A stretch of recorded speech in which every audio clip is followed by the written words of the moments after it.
Railway মিউজিয়ামের এই রেলগাড়ি কামরার আদলে তৈরি ক্যাফেটায় ঢোকার পরেই জানতে পারলাম যে এখানে কেক কাটিংয়ের কোনো ফেসিলিটি নেই। তাই অগত্যা আমাদের আউটডোরে যেতে হলো কেক কাটিংয়ের জন্য। বাই দ্য ওয়ে, এখানে কিন্তু ইনডোর সিটিং আর আউটডোর সিটিংয়ের সুবন্দোবস্ত রয়েছে, দুটোই খুব সুন্দরভাবে সাজানো, তোমরা যেখানে চাইলে সেখানেই বসতে পারো। আর ভেতরে যাওয়ার পরেই দেখতে পারলাম যে রেলগাড়ি কামরার মতনই দুদিকে ছোট ছোট সিট, চেয়ার টেবিল পাতা রয়েছে। আমি একটা উইন্ডো সিট নিয়ে বসে পড়লাম আর অর্ডার করলাম ড্রিঙ্কস, যেটা খেতে কেমন আমাদের এক্সপ্রেশন দেখে তোমরা এতক্ষণে বুঝে নিয়েছো।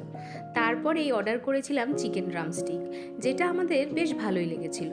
আর তারপরে চলে এলো এই চিকেন মালাই রেশমি কাবাবটা, যেটা খেতে কিন্তু খুবই ভালো ছিল, ভীষণ সফট ছিল। আর আমি একটু ফিরনি বানিয়েও সবার জন্য নিয়ে গেছিলাম, যেটার রেসিপি কিন্তু আমার কুকিং চ্যানেলে অলরেডি আপলোডেড।